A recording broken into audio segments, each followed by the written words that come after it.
Okay. So ముందుగా ఇప్పుడు మా బిత్రి సత్య గారు మాట్లాడతారు. తర్వాత హీరో హీరోయిన్. సో సత్య గారు మీ మాటల్లో మీరు సినిమాలో యాక్ట్ చేయడం కూడా జరిగింది. పాట పాడడం కూడా జరిగింది. సో మీ ఎక్స్పీరియన్స్ అనా ఉండే మనం మాట్లాడుతున్నప్పుడు అప్పుడు ఓకే.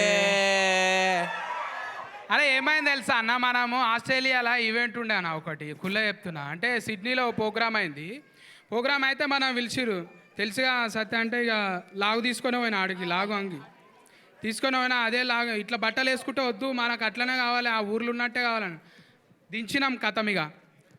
ఏడా సిడ్నీలో వేసినాం ప్రోగ్రామ్. ఫస్ట్ ఆడికెళ్ళి తీసుకుపోయి మళ్ళీ ఆడాయిలో పెట్టిరు. ఏడా అరే సిడ్నీ దాకా వచ్చిండు, మెల్బోర్న్ ఈడికెళ్ళి ఈడికి దగ్గరనే అన్నాడు. మన సికింద్రాబాద్ హైదరాబాద్ లెక్క. అంటే ఇట్లా బస్సులో పోరాదు ఆడికి, ఆటోలలో ఆడికి కూడా మళ్ళీ విమానమే ఎక్కాలన్నట్టు. అయితే ఏమైందంటే అరే ఈయన దాకా వచ్చిండుగా, సిడ్నీ దాకా వచ్చిండు, సత్తి మెల్బోర్న్ దాకా తీసుకొద్దాము అంటే అకేషన్ లేదు. అంటే అకేషన్ కాదు, ఆడ ఒకటి లంగ లీవ్ వస్తుంది అన్నట్టు. లాంగ్ లీవ్ అంటే లంగ పనులు చేసే వాళ్ళకి జర లాంగ్ లీవ్ మంచిది కదా. అట్లా లాంగ్ లీవ్ వచ్చిందంటే అరే 3 దినాలు మనకు లీవ్ ఉన్నది, సత్తిని పట్టుకొచ్చి ఏం చేద్దాం ఈడ ఏం చేయడానికి ఏం లేదు. సరే సత్తి సెల్ఫీ అని ఒకటి పెట్టిండు, అంతేనా? సత్తితో సెల్ఫీ అని ఒకటి పెట్టిరు. ఇక హాల్ మాట్లాడుకున్నారు, అందరు వచ్చినాడా కథ వాళ్ళు ఏర్పాటు చేసుకున్నారు అన్ని బిర్యానీ సత్తితోని పోటువల్ దిగి తర్వాత బిర్యానీ తిన్నాం. అయిపోయినాక అరే పోటువల్ దిగినాకనే గాంధాకా పిలిచిరు, ఎంత అభిమానం ఉన్నది అని చెప్పి. ఇక్కడ పైసల నిర్మాత ఇక్కడ నాకు తెలియదు, అక్కడ పోయినాక పరిచయం అయింది నాకు.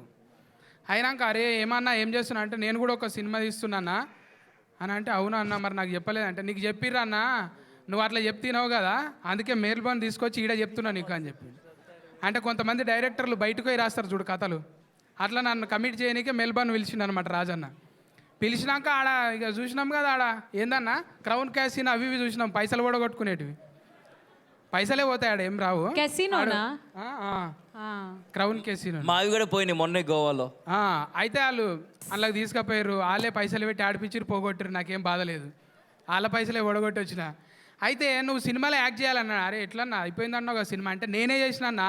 వాళ్ళు ఫస్ట్ రాసుకునేటప్పుడు దిలీప్ మొత్తం నీ పేరే రాసుకుంటూ సత్య అని పెట్టిండు దానికి. అని అంటే నన్ను కాంటాక్ట్ అయినరు, నేను అట్లా ఎట్లా చేస్తాం మనం, చెయ్యం మనం అనుకున్నా.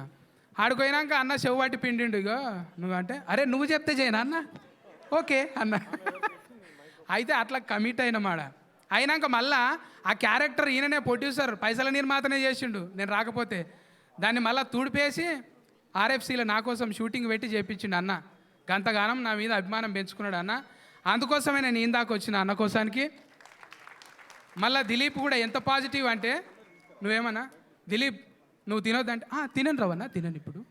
నువ్వు తింటావు అంటే తింటా రావన్నా. ఇంత పాజిటివ్ ఉంటాడు అనమాట. అంటే ఆయన టైమింగ్ అట్లా బాడీ లాంగ్వేజ్ మెంటాలిటీ. అంటే ఆయన కాదు హీరో, వాళ్ళని ఆయన్నే చిన్నప్పటి సంది చెక్కుతా ఉన్నాడు ఎంటుండి. ఇడవలే ఎవరన్నా ఈ పొద్దు రేపు మబ్బుల 4 గంటలకు లేస్తారా ఇసొంటి యూత్? ఈయన లేస్తాడు, శివపురాణం చదువుతాడు. ఈయన దిలీప్ హీరో, ఈయనకు అంత మబ్బులు లేస్తాడు. మనం మబ్బుల మేలుకొస్తే ఏం చేస్తాం, ఫోన్ చూసుకుంటాం, ఆయన పుస్తకం చూస్తాడు. అందుకే ఇసొంటి కథలు ఆయన్నే రాసి ఆయన్నే తీసిండు. ఇంకా గిట్ల తీసినాం భయ అంటే ఇంకా 8 ఉన్నాయి రవణ నా దగ్గర అంటుండు. అంటే నిజంగా ఆయన టాలెంట్కి హ్యాట్స్ అప్. ఇట్లా ప్రతి ఒక్కటి కూడా దగ్గరుండి నిద్రపోకుండా, తక్కువ తినేటోళ్ళు తక్కువ నిద్రపోతారు తెలుసా. ఆయన తినాడు మా లెక్క, మేమేమో అండా బిర్యానీ మంచిగా తింటాము, ఆయన తినాడు. అన్న రవణ చాలన్నా నేను జ్యూస్ తాగుతా అంటాడు చాలా పద్ధతిగా. అంటే తెల్లందాకా మేలుకుంటాడు, ఎడిటర్ను చెవులు విండి పని చేపిస్తుంటాడు. అంత చిత్తశుద్ధితో పనిచేస్తున్నాడు. అంటే వెనకటి రోజుల్లో రామారావు గారు వాళ్ళు ఏదైనా పౌరాణికం చేసేటప్పుడు కొన్ని రోజులు అసలు నాన్ వెజ్ ముట్టకపోయేదంట. మళ్ళీ తినేటప్పుడు కోడి మొత్తం తింటాడంట ఆయన. అసలు తినడు అంటే ఉపాసమే ఉంటాడంట మొత్తం. అంత పద్ధతిగా అంత శుచితో శుభ్రతతో చేస్తే ఆ దిక్సూచి తయారైంది అన్నట్టు. Thank you Dilip Bhai.